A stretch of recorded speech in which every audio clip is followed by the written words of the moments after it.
June 27 குளோட்டன் நகரிலே Swiss அரினாவிலே என்னுடைய இசை நிகழ்ச்சி நடக்கவிருக்கிறது. Be there and we are all waiting to see you all.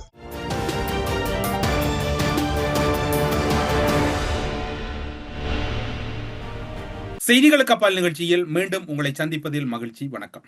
இன்றைய தினமும் கூட சுரேஷ் அலை விவகாரம் தான் நாடாளுமன்றத்துக்குள்ளும் வெளியிலும் குறிப்பாக இலங்கையின் அனைத்து தளங்களிலும் பிரதான பேசுபொருளாகவும் பலருக்கு அச்சத்தையும் ஏற்படுத்தி இருக்கக்கூடிய சுரேஷ் அலை விவகாரம் தொடர்பான பல உண்மைகளும் பல மறைக்கப்பட்ட உண்மைகளும் தொடர்பாக இன்று அலசி ஆராயலாம் என்று நினைக்கின்றோம். அதனால் ஒருவேளை இந்த காணொளி சற்று நீளமாக இருக்கலாம், நீங்கள் முழுமையாக பார்க்கலாம். முன்னாள் அரச புலனாய்வுத்துறையினுடைய பணிப்பாளர் அல்லது தலைவராக இருந்த மேஜர் ஜெனரல் சுரேஷ் சலே இராணுவத்திலிருந்து ஓய்வு பெற்ற போது தனது மடிகணனிகள் மற்றும் கைபேசிகள் உள்ளிட்ட அனைத்தையும் உத்தியோகபூர்வமாக இராணுவ தளபதியிடம் ஒப்படைத்து விட்டார் என்று அவரது சட்டத்தரணியாக இருக்கக்கூடியவர் சஞ்சீவ விக்ரம வெளிப்படையாக இன்றைய தினம் குறிப்பிட்டிருக்கின்றார். 3 ஆண்டுகளுக்கு முன்னரே அவர் இவ்வாறான அனைத்தையும் ஒப்படைத்து விட்டார். சுரேஷ் சலே இராணுவத்திலிருந்து விலகிய போது தனது சீருடை குறிப்பேடுகள் மற்றும் உத்தியோகபூர்வ அறிக்கைகள், பாதுகாப்புக்காக வழங்கப்பட்ட துப்பாக்கிகள், வாகனங்கள் மற்றும் டிஜிட்டல் ரகமான பல்வேறுபட்ட உபகரணங்களையும் அவர் ஒப்படைத்து விட்டுத்தான் அங்கிருந்து ஓய்வு பெற்றார். அவர் எதனையும் எடுத்து வரவில்லை என்பது அவர் தரப்பு வழக்கறிஞருடைய கருத்தாக இருக்கிறது. இது குறித்து குற்றத்தடுப்பு புலனாய்வு பிரிவினர் அறிய விரும்பினால் அவர் ஒப்படைத்த இராணுவ தளபதியிடமிருந்து அனைத்து விடயங்களையும் நீங்கள் அறிந்து கொள்ளலாம். இது தொடர்பாக நீங்கள் அவரை அழைத்து அறிந்து கொள்ளுங்கள் என்று கூறப்படுகிறது. ஆனால் சுரேஷ் அலைவை பொறுத்தவரையில் அவர் ஒரு மடிகணனி பயன்படுத்தினாரா? இப்போது புலனாய்வுத்துறையினர் கேட்கின்ற மடிகணனி எது என்பதில் தான் குழப்பம் இருக்கின்றது. சுரேஷ் அலைவை பொறுத்தவரையில் கணனி தொழில்நுட்பத்தில் மிகவும் தலை சிறந்தவர் என்று கூறப்படுகிறது. அவர் பல்வேறுபட்ட கணனிகளை வெவ்வேறு விதத்திலே பயன்படுத்தி இருக்கின்றார், அல்லது அவர் ஒரு விதத்திலே பல கணனிகளை கையகப்படுத்தக்கூடிய ஹக் செய்யக்கூடிய முறையையும் அவர் நன்கு பயின்றிருக்கிறார் என்கிற தகவல் இருக்கிறது. எப்படி கூறுகிறீர்கள் என்று கேட்கிறீர்கள். அதற்கு ஆதாரம் இருக்கிறது. அதனை முன்று உங்களோடு பயின்று கொள்ளுகிறோம். அதனால்தான் சுரேஷ் சலேவின் மடிகணனி என்பது ஒரு மடிகணனி அல்ல. அவரிடம் இருக்கக்கூடிய ரகசிய மடிகணனி தான் இப்போது இந்த விசாரணைக்கு தேவையாக இருக்கிறது. எனவே அவருடைய சட்டத்தரணை கூறியது ஒரு புறம் இருக்க, அவருடைய தரப்பிலே இருக்கக்கூடிய எதிர்கட்சியில் இருக்கக்கூடியவர்கள் கூறுகின்ற விடயம் ஒரு புறம் இருக்க, மேலதிகமான விடயமாக இவை இருக்கின்றது. இவ்வாறான சூழ்நிலையில் சலேயிடம் தற்போது ஒரு HP மடிகணனியும் 2024 வழங்கப்பட்ட ஒரு iPhone 12 கைத்தொலைபேசி மட்டுமே உள்ளன என்றும் இப்போது கூறப்படுகிறது. அவை இந்த விசாரணைகளுக்கு தொடர்புடைய காலத்துக்கு பிறகு வாங்கப்பட்டவை என்றும் வழக்கறிஞர் கூறுகின்றார். HP கணனியும் கம்ப்யூட்டரும் அதே போன்று iPhone 12 இந்த விசாரணைகளுக்கு பின்னர் வாங்கப்பட்டது, அதுக்கு முன்னர் இல்லை என்பது இவர்கள் தரப்பு வாதமாக இருக்கிறது. அந்த சாதனங்கள் சலேவுக்கும் அவரது மனைவிக்கும் இடையிலான தனிப்பட்ட உரையாடல்கள் அல்லது அவருடைய மகளின் புகைப்படங்கள் கூட அதில் இருக்கலாம் என்பது சட்டத்தரணியின் வாதமாக இருக்கிறது. நல்ல வாதம். உண்மையில் இந்த வாதத்துக்கு மாற்று வாதங்கள் வைக்க முடியாது. ஆனால் இன்று எத்தனை தமிழ் மக்களிடம் அல்லது எத்தனை தமிழ் மக்களிடம் இருக்கக்கூடிய ரகசியங்களை அம்பலப்படுத்தினீர்கள். அந்த 2009 யுத்த களமுனையிலிருந்து வருகின்ற போது ஒவ்வொரு ஆணும் பெண்ணும் அவர்களிடம் அதி உச்சமாக உயிரிலும் மேலாக மதிக்கக்கூடிய மானத்தை விட்ட சந்தர்ப்பங்களை இந்த புலனாய்வு அதிகாரிகள் செய்திருந்தார். உடைகள் நிர்வாணமாக்கப்பட்டு பல முன்னரங்க சோதனை சாவடிகளில் அவர்கள் நிர்வாண சோதனை நடத்தப்பட்டது. சந்தேகமாக பலர் சரணடைந்த அத்தனை பேரும் இவ்வாறு சோதனைக்கு உட்படுத்தப்பட்டார்கள். முடிந்தால் இப்போது இருக்கக்கூடிய சரத் பொன்சேகாவோ அல்லது இப்போது இருக்கக்கூடிய இராணுவ தளபதிகளில் முக்கியமாக இருக்கக்கூடியவர்களோ அல்லது கோட்டாபாய ராஜபக்சவோ அல்லது இந்த சுரேஷ் சலவோ அல்லது இன்னும் பலர் யார் விரும்பினாலும் கூற முடியுமா? நிர்வாண சோதனைக்கு உட்படுத்தப்பட்டார்கள். பலர் அவ்வாறான நிந்தனைகளை எதிர்கொண்டார்கள். அதில் இருந்த பலருக்கு இவ்வாறான சோதனைகள் முன்வைக்கப்பட்டது. இதனை இல்லை என்று சொல்ல முடியுமா? ஒரு சில தினங்களுக்கு முன்னர் ஒரு பெண்மணி அவர் தடுப்பு காவலில் இருந்த போது இவ்வாறான வகையில் அவர் வதைக்கப்பட்டார் என்று உங்களுக்கு தெரியும். நீங்கள் கேட்கிறீர்களா அது முடிந்து விட்டதா என்று? அது முடியவில்லை. அதனுடைய இன்னும் ஒரு பாகம் இருக்கிறது. விரைவில் நீங்கள் அதனையும் கூட எதிர்பார்க்கலாம். அதில் எப்படி இந்த துணை ஆயுத குழுக்கள் பாராமிலிட்டரி ஈடுபட்டார்கள். இன்று சுரேஷ் அலைவை பொறுத்தவரையில் கணனி கொடுக்க முடியாது. அன்று உடைமைகள், தங்களுடைய கைகளில் இருந்த உடைமைகளை எடுத்து வந்த எத்தனை பேருடைய தனிப்பட்ட உடைமைகளை பாதுகாப்பு தரப்பினர் கையகப்படுத்தினார்கள். அவற்றுக்கெல்லாம் என்ன பதில் கூறுவது? இன்று கடந்த மஹிந்த ராஜபக்சவின் ஆட்சி காலத்தில் எத்தனை தமிழ் அப்பாவி மக்களின் கைபேசிகள் அல்லது உயர் பொறுப்புகளில் அரச உயர் பதவிகள் வைத்தவர்கள், அரசு சார்பற்ற நிறுவனங்களில் உயர் பதவிகள் வைத்தவர்களின் மடிகணனிகள் இந்த குற்றத்தடுப்பு புலனாய்வு பிரிவினரால் கையகப்படுத்தப்பட்டது. அப்போதெல்லாம் இவர்களுக்கு இந்த இவ்வாறான நிலைப்பாடுகள் தெரியவில்லையா?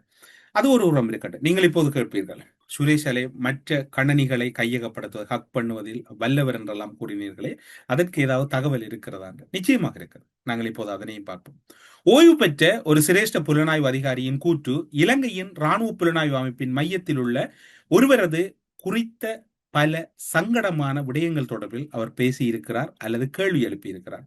அவர் தன்னுடைய பெயரை பாதுகாப்பு காரணங்களுக்காக தவிர்த்திருக்கிறார்.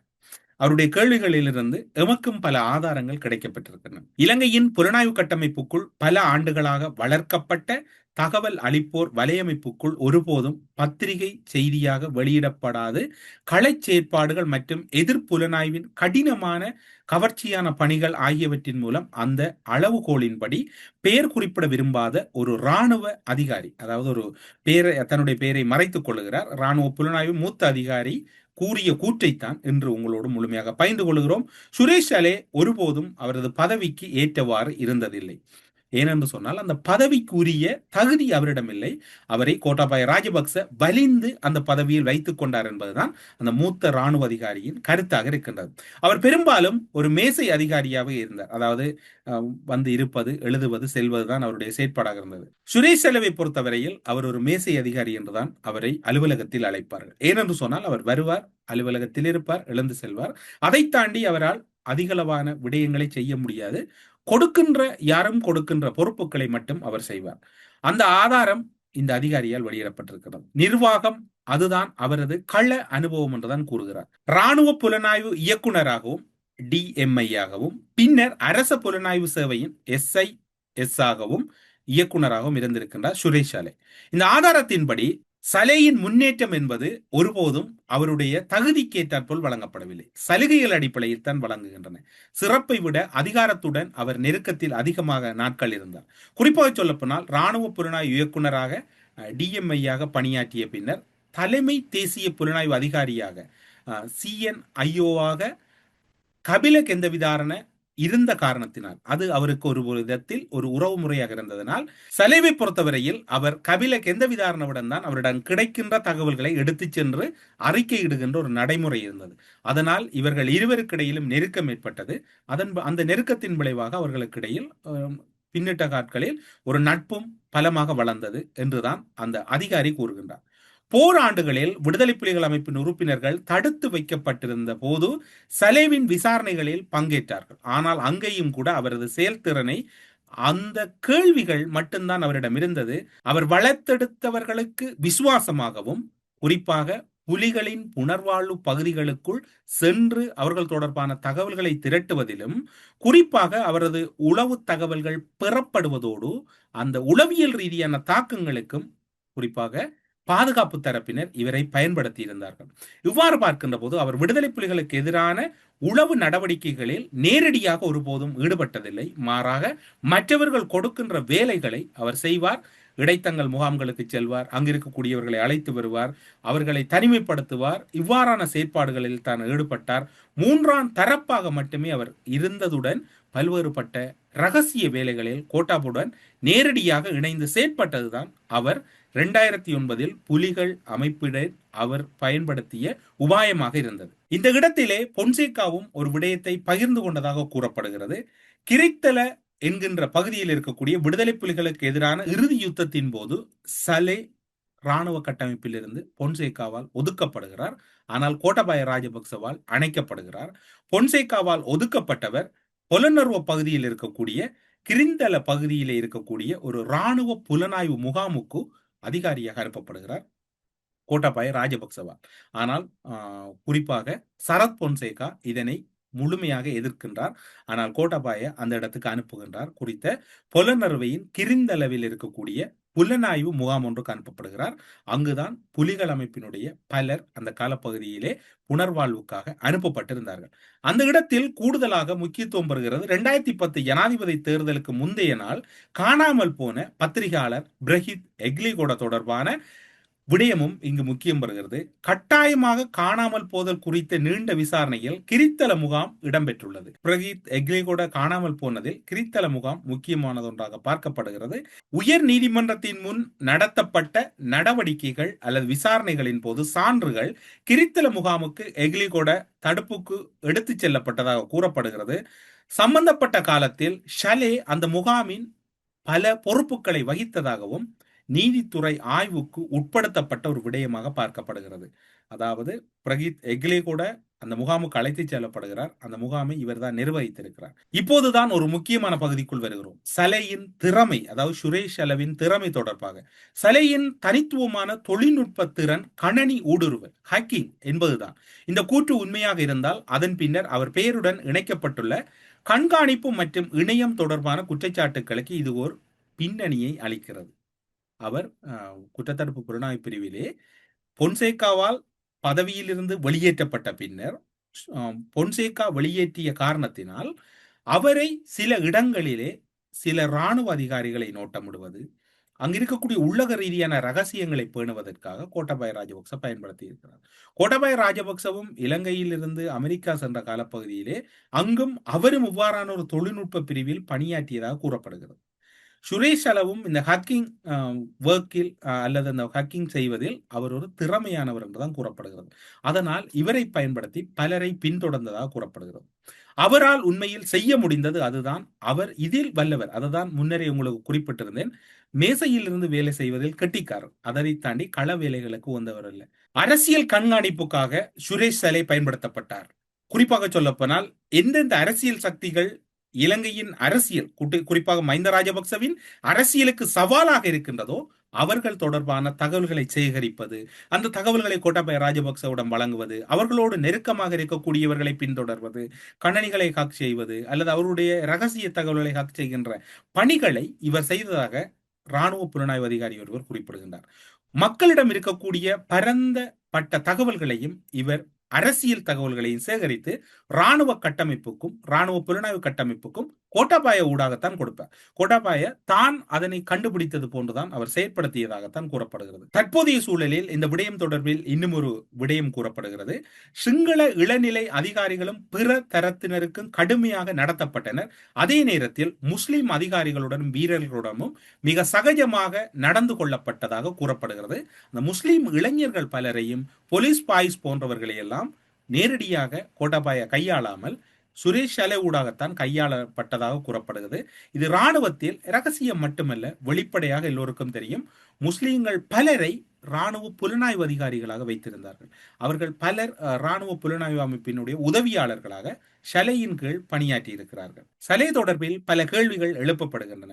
குறிப்பாக இவர் பிரான்சில் இருந்ததாகவும் பாரிஸில் உள்ள இலங்கை தூதரகத்தில் பாதுகாப்பு தூதரக நியமனம் கோரி அப்போதைய பாதுகாப்பு செயலர் கோட்டாபய ராஜபக்சவிடம் எந்த விதாரண மனு அளித்ததாக கூறப்படுகிறது. அந்த பதவி கிடைக்காதால் அவர் வசதியாக நாட்டை விட்டு வெளியேறியிருப்பார். அவர் அந்த பதவி கிடைத்திருந்தால் அவரும் நாட்டை விட்டு வெளியேறிப்பார். ஆனால் அதற்கான வாய்ப்பு கிடைக்கவில்லை. அவர் பரிசுக்கு செல்லவில்லை. உயிர்த்த ஞாயிறு தாக்குதல் 2019 இடம்பெற்ற பின்னர் தீவிர இராணுவ சேவையிலிருந்து ஓய்வு பெற்ற கெந்த விதாரண கொழும்பில் உள்ள சங்கரில்லா ஹோட்டலில் மூத்த பாதுகாப்பு பதவியை வைத்தார். சங்கரில்லா ஹோட்டலில் ஒரு மூத்த பாதுகாப்பு அதிகாரியா கெந்த விதாரண வார. அதன் பின்னர் 2019 ஏப்ரல் 21 அன்று 260 பேர் படுகொலை செய்யப்பட்ட ஒருங்கிணைந்த தாக்குதலின் போது முக்கிய இலக்குகளில் சங்கரில்லா ஹோட்டலும் ஒன்றாக மாறுகிறது. அப்போதுதான் இங்கு சந்தேகம் வளர்க்கிறது. எந்த விதாரண சுரேஷ் அளவின் உறவு என்பது இந்த இடத்தில் கேள்விக்குறியாவதாகவும் தற்போது புலனாய்வு ரீதியாக கூறப்படுகிறது. இந்த சூழ்நிலையில் சங்கரில்லா ஹோட்டலிலே ஒரு மூத்த பாதுகாப்பு அதிகாரியாக கெந்த விதாரண இருக்கிறார், அங்கிருந்து ஓய்வு பெற்ற பின்னர். ஆனால் இவ்வாறான சூழ்நிலையில் அது எப்படி இடம்பெற்றது என்று ஒரு கேள்வி இருக்கின்றது. ஆனால் சுரேஷ் சலே கெந்த விதாரண மிக நெருங்கிய நண்பர்களாக இருந்திருக்கிறார்கள். இந்த சங்கரில்லா ஹோட்டலில் நடந்த தாக்குதலின் போது அது எவ்வாறு அந்த தாக்குதல் நடத்தப்பட்டது, கெந்த விதாரணவுக்கும் சலைக்கும் இடையில் தொடர்பு இருந்ததா என்கின்ற கேள்விகள் எழுப்பப்படுகிறது. இப்போதைய சூழ்நிலையில் சலையை பொறுத்தவரையில் தான் எந்த ஒரு தவறும் செய்யவில்லை என்பது அவர் தரப்பு வாதமாக இருக்கிறது. அவர்கள் என்று மேலதிகமாக பரிசுத்த திருத்தந்தையின் வத்திக்கானுக்கான தூதுவரையும் சந்தித்து மனு கொடுத்திருக்கின்ற துயரமான சம்பவம் இடம்பெற்றிருக்கிறது. என்று சொன்னால் தங்களுக்கு விடுதலை வேண்டும் என்கின்ற அடிப்படையில் அவர்களுடைய நிலைப்பாடு இருக்கின்றது. சுரேஷ் சலே கணனி தொடர்பில் எவ்வாறு நிபுணத்துவம் பெற்றவர்? அவரிடம் கணனி தொடர்பில் இருக்கக்கூடிய முழுமையான அறிவுகள் அப்படி இருக்கின்றது. அவர் பயன்படுத்தியது ஒரு கணனியை. நிச்சயமாக புலனாய்வுத்துறையில் இருக்கக்கூடியவர்கள் ஒரு கணனியோடு தங்களுடைய வேலைகளை மட்டுப்படுத்திக் கொள்ள மாட்டார்கள். மாறாக பல கணனிகளை பயன்படுத்தக்கூடியவர்கள் தான் அவர்களாக இருக்கிறார்கள். எனவே சுரேஷ் செலவின் கணனி என்பது ஹெச்பியையும் ஐபோன் 12ஐயும் கேட்டு அல்ல, அதை விட இருக்கக்கூடிய உள்ளக ரகசிய கணனியை கேட்டுத்தான் இந்த இப்போது நடக்கின்ற போராட்டம் இருக்கிறது. அந்த கணனி கிடைக்கப்பெற்று விட்டது. அந்த கணனியை திறந்தால் போதும். அது ரகசிய கணனியா அல்லது குடும்ப கணனியா என்பது இங்கு முக்கியம் அல்ல. அதுதான் இங்கு இருக்கக்கூடிய விடயமாக இருக்கிறது. மட்டக்களப்பு காத்தாங்குடி, மட்டக்களப்பு மாவட்டத்தில் இருக்க காத்தாங்குடி பூனொச்சி முனை பகுதியிலே 2009ஆம் ஆண்டில் வடக்கில் இடம்பெற்ற யுத்தத்தின் போது மே 18 பின்னர் சரணடைந்த பலர் பூனொச்சி முனையில் இருக்கக்கூடிய ஒரு முகாமுக்கு அழைத்து வரப்பட்டார்கள். அந்த முகாம் என்பது பல விசாரணைகளை இடம்பெற்றது. அந்த முகாமை நேரடியாக நிர்வகித்தவராக சுரேஷ் அலை இருக்கிறார். பூனொச்சி முனை முகாம் சுரேஷ் அலவின் கீழ் தான் நிர்வகிக்கப்பட்டதாக கூறப்படுகிறது. அது மட்டுமல்லாது பொதுமக்களும் பலர் இந்த விசாரணைக்காக அழைத்து செல்லப்பட்டிருக்கிறார்கள். குறிப்பாக சொல்ல போனால் இந்த முகாமில் வதைக்கப்பட்டு பலர் கொங்கிரீட் தூண்களில் கட்டப்பட்டு கடலில் வீசப்பட்டதாக அங்கிருந்து கிடைக்கின்ற மூத்த புலனாய்வு அதிகாரிகள் 100 பேர் சுரேஷ் அலைக்கு எதிராக நேரடி சாட்சியங்கள் வழங்கியிருக்கிறார்கள். 200 பேருக்கு மேற்பட்டவர்களிடம் வாக்குமூலங்கள் பெறப்பட்டிருக்கின்றன. இவைகள் நீதிமன்றத்திலே இப்போது சமர்ப்பிக்கப்பட்டிருக்கின்றன. சுரேஷ் அலையின் மனைவி போராடினாலும் சரி அல்லது யார் போராடினாலும் சரி, சுரேஷ் அலவின் விடுதலை என்பது அசாத்தியம். ஏனென்று சொன்னால் நீதிமன்றம் உயிர்த்த தாக்குதலில் 2வதாக அவருடைய பெயர் பொறைத்து விட்டது. அது நீதிமன்ற நியாயாதிக்கத்துக்குட்பட்டு அவருடைய பெயர் உள்வாங்கப்பட்டிருப்பதனால் இதில் அவர் ஒரு கடினமான சூழ்நிலை. அடுத்து கடத்தல் காணாமலாக்குதல் விவகாரத்திலும் சுரேஷ் அலவின் பெயர் எடுத்துக் கொள்ளப்படுவதற்கு வாய்ப்புகள் அதிக அளவில் இருப்பதாகத்தான் எதிர்பார்க்கப்படுகிறது. ஏனென்று சொன்னால் அதற்கான ஆதாரங்கள் அனைத்தும் திரட்டப்பட்டிருக்கின்றன. இன்றைய நாட்களில் பார்க்கின்ற போது 2009ஆம் ஆண்டு மே மாதம் வன்னியிலே நடைபெற்ற இறுதி யுத்தத்தின் போது அரசாங்க படையினரிடம் பொதுமக்கள், முன்னாள் போராளிகள் பலர் சரணடைந்தார்கள். சரணடைந்தவர்கள் மட்டக்களப்பு உள்ளிட்ட நாட்டின் பல பகுதிகளில் இருக்கக்கூடிய முகாம்களுக்கு எடுத்து வரப்பட்டார்கள். முதலாவதாக அவர்கள் மட்டக்களப்புக்கு எடுத்து வரப்படுவதற்கு முன்னர் வவுனியாவில் இருக்கக்கூடிய ஜோசப் முகாமுக்கு அழைத்து வரப்பட்டார்கள். ஜோசப் முகாமிலிருந்து பொலனறுவை, வெளிக்கந்தை போன்ற இடங்களுக்கு அவர்கள் மாற்றப்பட்டார்கள். அதில் மிகவும் முக்கியமானவர்கள் என்று கருதப்படக்கூடிய பலர் மட்டக்களப்பு பகுதியில் இருக்கக்கூடிய சிறைகளுக்கு மாற்றப்பட்டார்கள். இந்த விவகாரம் பலருக்கும் தெரியும். மாற்றப்பட்ட விவகாரத்தை பிள்ளையானும் அறிந்திருக்கிறார், கருணாவும் அறிந்திருக்கிறார். அன்றைய கால பகுதியிலே முக்கியமாக இருந்த அனைவரும், டக்ளஸ் தேவானந்தா, இனிய பாரதி எல்லோரும் அறிந்திருக்கிறார்கள். அந்த முக்கிய போராளிகள், பொதுமக்கள் இவ்வாறு மாற்றப்பட்டது. புனர்வாழ்வு மற்றும் விசாரணைகளுக்காக இவர்கள் அழைத்து வரப்படுகிறார்கள். மே மாதத்திலே 12,000க்கும் மேற்பட்டவர்கள் அரசிடம் சரணடைந்ததாக அரசு தகவலை உறுதிப்படுத்தி இருக்கிறது. மட்டக்களப்பு மாவட்டத்தில் இயங்கி வந்த வவுனதீவு, பூனொச்சி முனை, அதே போன்று வேப்பவட்டுவான் போன்ற பகுதிகளில் அமைக்கப்பட்டிருந்த புனர்வாழ்வு தற்காலிக முகாம்கள், அந்த தற்காலிக முகாம்களாகத்தான் அவை இருந்தன. அந்த இடங்களிலும் இந்த விசாரணைகள் இடம்பெற்றன. அதன் பின்னர் இவர்கள் சுய வாக்குமூலம் அளித்தவர்கள் மற்றும் தீவிர சந்தேகத்துக்குரியவர்கள் என அடையாளப்படுத்தப்பட்ட பலர் பயங்கரவாத விசாரணை பிரிவினரால், டிஐடியினரால் தீவிர விசாரணைக்கு உட்படுத்தப்பட்டார்கள். காத்தாங்குடி பகுதியில் இருக்கக்கூடிய பூனொச்சி முனை முகாமாக இருக்கலாம், செட்டிவாளையத்தில் இருந்த முகாம் போன்றவற்றிலே தீவிர விசாரணைக்கு உட்படுத்தப்பட்டதாக கூறப்படுகிறது. ஏனென்று சொன்னால், கூறப்படுகிறது என்றால் நாம கூறவில்லை, அவரோடு விசாரணை செய்த அதிகாரிகள் கூறியிருக்கிறார்கள். ஆரம்பத்தில் பொது மன்னிப்பு மற்றும் புனர்வாழ்வு என்று கூறப்பட்டாலும் பலர், குறிப்பாக சொல்லப்போனால் அருட்தந்தை பிரான்சிஸுடன் சென்றவர்கள் 3 மாதம் வரையும் பொலனறுவை பகுதியில் உயிரோடு இருந்திருக்கிறார்கள். அதுபோன்று பலரை இந்த இடத்திலே குறிப்பிட்டு சொல்லலாம். அவ்வாறு பார்க்கின்ற போது மட்டக்களப்பு மாவட்டத்துக்கு ஏன் இந்த தடுப்பு முகாம் மாற்றப்பட்டது, ஏன் இந்த விசாரணை பிரிவு மாற்றப்பட்டது என்று நீங்கள் கேட்கலாம். மட்டக்களப்பு மாவட்டத்தில் தான் துணை ஆயுத குழுக்கள், குறிப்பாக புலிகள் அமைப்பில் இருந்து பிரிந்த பலர் இருந்த காரணத்தினால் அவர்களையும் இந்த விசாரணைகள் மேற்கொள்ளுகின்ற போது தெரிந்தவர்களிடம் மேலதிகமான விசாரணைகளை பெறுவது அல்லது தகவல்களை பெறுவதற்காக இலகுவாக அந்த விசாரணைகளை முன்னெடுப்பதற்காகத்தான் மட்டக்களப்புக்கு மாற்றப்பட்டிருக்கிறது. மட்டக்களப்பு மாற்றப்பட்டதில் நாம் இப்போது குறிப்பிட்டது போன்று மட்டக்களப்பு மாவட்டத்தில் இயங்கி வந்த காத்தாங்குடியில் இருந்த பூநொச்சி முனை மிக பிரதானமாக கூறப்படுகிறது. வவுனதீவு கூறப்படுகிறது. அதே போன்று வேப்பவட்டுவான் மற்றும் செட்டிப்பாளையம் போன்ற பகுதிகள் எல்லாம் கூறப்படுகிறது. செட்டிப்பாளையம் விசேட அதிரடிப்படையின் முகாம் இருந்தது. பூநொச்சி முனை பகுதியிலும் விசேட அதிரடிப்படையினர் இருந்ததாகத்தான் கூறப்படுகிறது. இங்கு எல்லாம் ஒரு பகுதியிலே புலர் வாழ்வு அளிக்கப்பட்டவர்களுக்கான புலன் விசாரணைகளை மேற்கொள்வதற்காக டிஐடியினர் சிஐடியினர் இணைந்து மேற்கொண்டனர். அதனை மேற்பார்வை செய்தவராக இவர் இருந்திருக்கின்றார். அவர்களிடம் இறுதி காலகட்டங்களிலே அவர்கள் எடுத்து வந்த கைத்தொலைபேசிகள், மடிகணனிகளை பகுப்பாய்வு செய்கின்ற வேலைகளையும் சுரேஷாலை தான் செய்ததாக, சுரேஷாலே பலரிடம் அவர்களிடம் இருந்த கைத்தொலைபேசிகள் அல்லது அவரிடம் இருந்த தொழில்நுட்ப கருவிகள் பலவற்றை பெற்றிருப்பதாகவும் கூறப்படுகிறது. அவர்கள் சிலர் இப்போது இவருடைய முகத்தை பார்க்கின்ற போது இவரிடம்தான் கொடுத்தோம் என்று அவர்கள் கூறுகிறார்கள். எனவே பல விசாரணைகள் சுரேஷாலே வாய் திறப்பாராக இருந்தால் 2009 ஆண்டு இடம்பெற்ற இன அழிப்பு விவகாரங்களுக்கும் பலருக்கு விடை கிடைக்கும். அந்த தங்கத்தை காணவில்லை என்றார்கள். 4 கண்டெய்னர் தங்கம் எடுத்து வரப்பட்டது. அதுக்கான ஆதாரங்கள் அல்லது பற்றிச்சீட்டுகள் இல்லை என்று இப்போது கூறப்படுகிறது. புலிகளிடமிருந்து மீட்கப்பட்ட தங்க விவகாரங்கள் பேசப்படுகிறது. தங்கம் தொடர்பான தகவல்கள் எல்லாம் இலகுவாக பெறப்பட்டவை ஒன்றல்ல. சரணடைந்த புலிகளிடமிருந்து அல்லது சரணடைந்த பலரிடமிருந்து தான் பல தகவல்களை புலனாய்வுத்துறையினர் திரட்டி அதன் பின்னர் அவற்றை கையகப்படுத்தினார்கள். பல தங்கங்கள் நில கீழ்ப்பகுதியிலே வைக்கப்பட்டிருப்பதாகத்தான் கூறப்படுகிறது. புலிகள் அமைப்பிடமிருந்து கைப்பற்றப்பட்ட தங்க ஆவணங்களின் உரிமையாளர்களின் தொடர்பான விவரங்கள் இராணுவத்திடம் கிடையாது என பாதுகாப்பு பிரதி அமைச்சர் அருண ஜெயசேகர பாராளுமன்றத்தில் இன்றைய தினம் குறிப்பிட்டிருக்கிறார். அத்துடன் அவர் மேலும் குறிப்பிடுகையில் தங்க ஆபரணங்கள் குறித்து இன்னும் 3 மாத காலத்துக்குள் நீதிமன்ற நடவடிக்கையூடாக உரிய தீர்மானம் எடுக்கப்படும் என்றும் கூறியிருக்கிறார். நீதிமன்றத்தின் உதவியை நாட இருப்பதாக கூறப்படுகிறது. நீதிமன்றத்தின் உதவியை நாடினால் இதனை கையாண்டது யார் என்கின்ற அடுத்த வழக்கு வரப்போகிறது. மக்களின் அனைத்து விதமான அத்தாட்சி பத்திரங்களும் அங்கில்லை, அவை அளிக்கப்பட்டு விட்டது என்றுதான் கூறப்படுகிறது.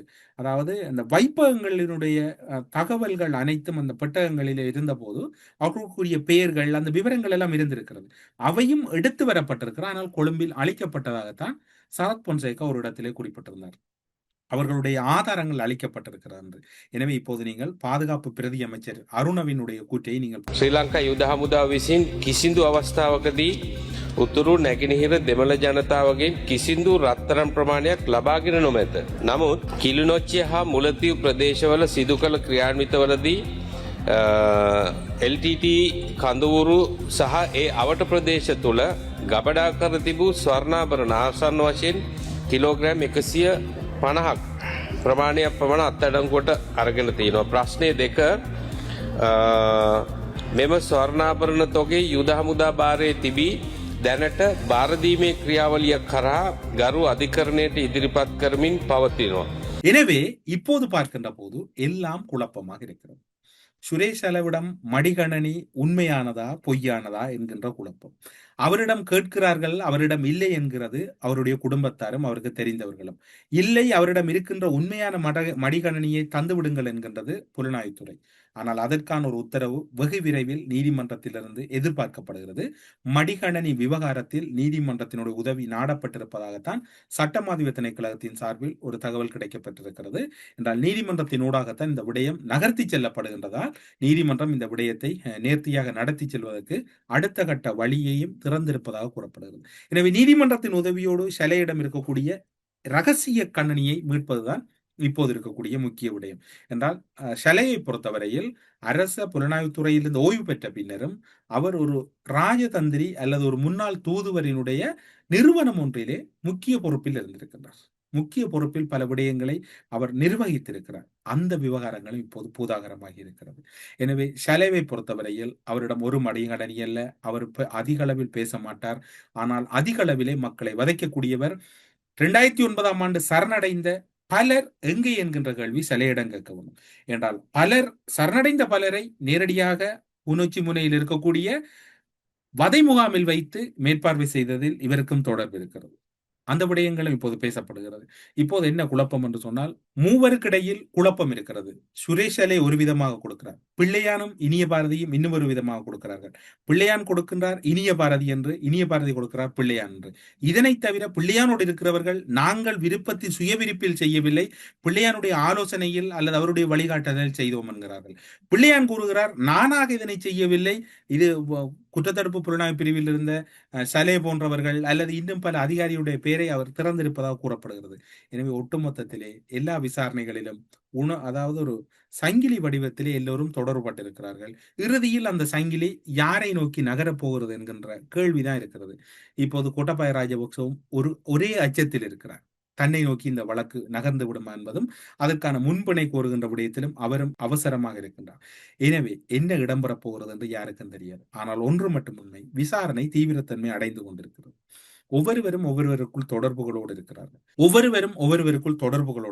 இந்த தொடர்புகள் எப்படி கைகூடப் போகிறது, யார் இறுதியில் முக்கிய சூத்திரதாரியாக சிக்கப் போகிறார்? சுரேஷ் அலே இப்போது முழுமையடைந்து விட்டார். அவருடைய நிலைப்பாட்டில் ஒரு மாற்றமும் இல்லை. அவர் தானாக உடை மாற்றுகிறார். உணவு அருந்துவதில் சிக்கல் இருக்கிறது, ஆனால் அவர் வயர் மூலமாக அனைத்தும் செய்கின்றார். உடல் ஆரோக்கியம் என்பது மிகவும் நன்றாக இருக்கிறது. ஆனால் அவர் தொடர்ந்து உண்ணாவிரதம் இருந்தாலும் அவர் உயிரோடு இருப்பார் என்று சொன்னால் அவருக்கான உணவுகள் வாய் மூலமாக வயர் மூலமாகவும் வழங்கப்படுவதாக ஊடக பேச்சாளர் அமைச்சருமான நலிந்த கூறியிருக்கிறார். எனவே பொறுத்திருந்து பார்ப்போம், அடுத்து என்னென்ன வழிகள் திறக்கப் போகிறது, எப்படி திறக்கப் போகிறது என்று. ஆனால் இந்த விசாரணையை குழப்ப வேண்டும் என்பதில் எதிர்க்கட்சிகள் தீவிரமாக இருக்கிறார்கள். ஏனென்று சொன்னால் எல்லோருக்குள்ளும் மாமன் மச்சான் உறவு இருப்பதனால் ஒருவரை ஒருவர் காப்பாற்ற வேண்டிய கட்டாயம் இருப்பதனாலும் இந்த முடிவு எடுக்கப்பட்டிருப்பதாக கூறப்படுது. எனவே பொறுத்திருந்து பார்ப்போம், இந்த கைதுகள் இடம்பெறுமா? அடுத்த மடிகணனியை சுரேஷ் அலை கொடுக்காது விட்டால் நீதிமன்றம் ஒரு கடுமையான உத்தரவை பிறப்பிப்பதற்கு வாய்ப்பு இருக்கின்றது.